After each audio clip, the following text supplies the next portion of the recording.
Hello everybody, welcome back to my channel Trading Secrets. This channel is for entertainment purposes only. For those of you who do not know, my name is Ali. I have over 20 years experience teaching accounting, economics, business and law. Through this channel I'll be providing some stock analysis and a quick update on the $1 Million Challenge. If anybody's not aware of this, this is a genuine investment of $1,000 to a return of $1 million over a period of 3 years using a strategic or compound return investing. So the objective is try to get 201 trades, each with an average return of 3.5%. It's not 201 consecutive trades. We do take into account losses.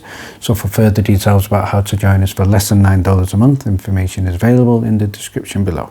In today's video, I'm going to be sharing with you some drilling, AST and FOIA updates for MMTLP, and we're also going to be looking at ticker symbol TNON, which is a stock that was called in the weekly watch list exclusively in the Discord with some huge FDA news. So stay tuned for that.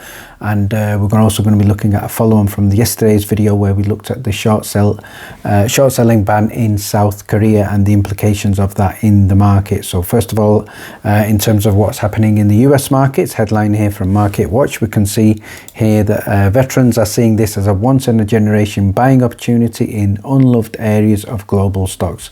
So there are many stocks out there that are available at a good discount, including stocks such as Disney, and I think Coca-Cola and many others. So let's now move on to have a look at the news with regard to South Korea. So what I tweeted earlier is shouting out to investing.com, who stated, breaking, the South Korean stocks are soaring over 5% after the country bans short selling until June 2024. So in my opinion, I think this is something that we need in the US markets as well. If it's short term, certainly better than nothing. And let's have a look at a reaction here from Roger James Hamilton, who's also stated here, South Korea stocks surged more than 5% for the best session since March 2020 after the short selling ban.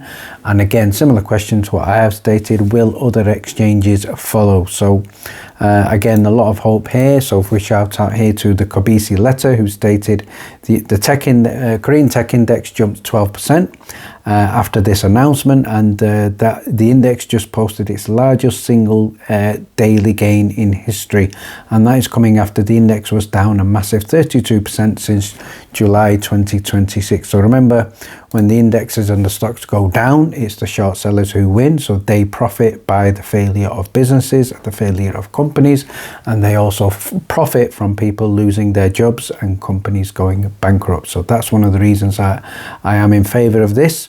And let's have a look at the huge rally here in Korea. We can just see from the chart when it was just below 2,370 and soaring well above 2,460. So a great day there in Korea.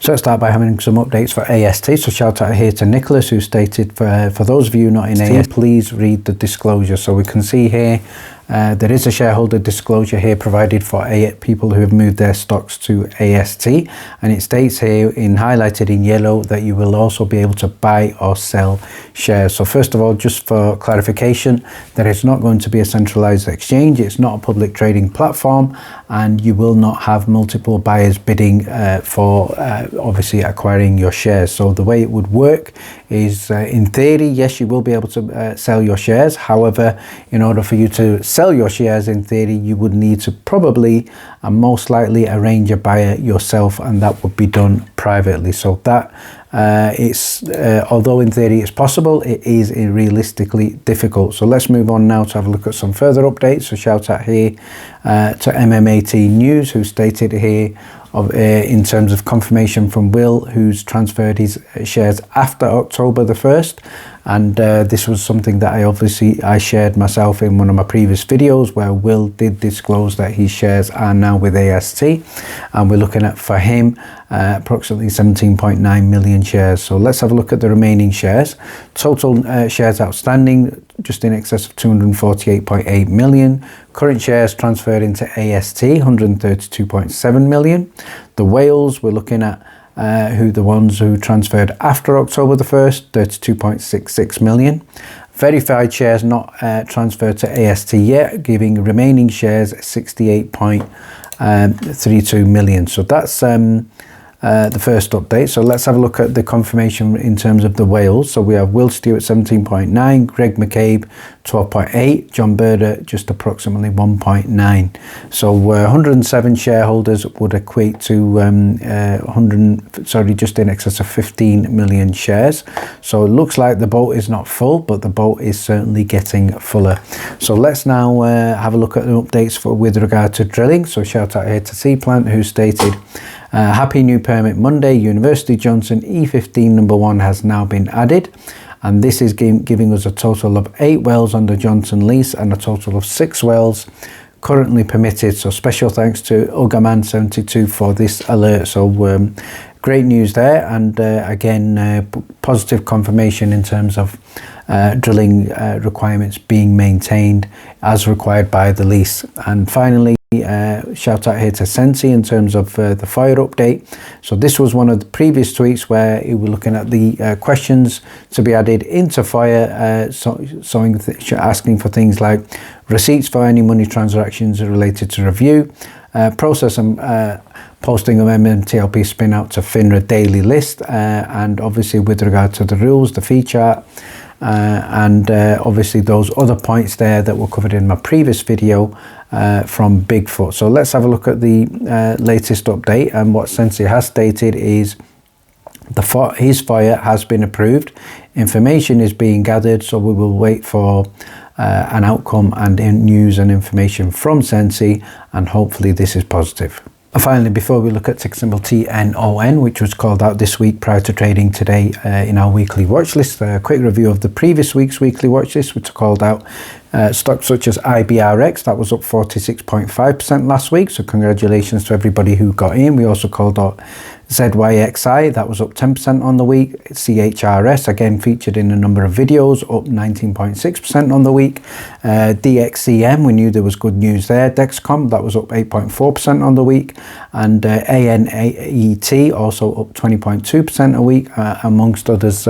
We also called that SoFi and PayPal, ALGS, which were also up. So this week, one of the stocks that I called out is TNON, and there was FDA news on that. So let's first of all have a look at how that has done today, and we can see currently at time of editing up in excess of 42.5%. At one point it was also up in excess of 60%, and also up in excess of $2.40. So currently consolidating down a little bit, but still a great day for TNON. So let's have a look at the news that was shared in the Discord, and we can see a headline here from Access Wire. Tenon Medical passes FDA level inspection. So this was the news that was shared in the Discord, and we can see this is a company that is transforming care for patients suffering from joint disorders, and the FDA have concluded that the quality system inspection level 2 used to assess the medical device and related guides and the FDA investigations in terms of performing an efficient and effective inspection, focusing on all key elements of a firm's quality management systems. So the Form 483 was issued to firm management at the conclusion of an inspection when the investigator observed that conditions that in their judgment may contribute violations to the FDA, and observations were made in terms of the judgment, conditions or practices that would indicate that the device had to be adulterated or is being prepared, packed or held under conditions where it may become more adulterated or rendered injurious to health. So overall the news was good in terms of the company. So let's now have a look at the response, and the CEO here stated the inspection resulted in a pass for the company, which is a tribute to the organization's focus on the quality system. They are proud of the team, and again keep an eye on this one going forward. Finally, thank you very much for watching. Please stay tuned.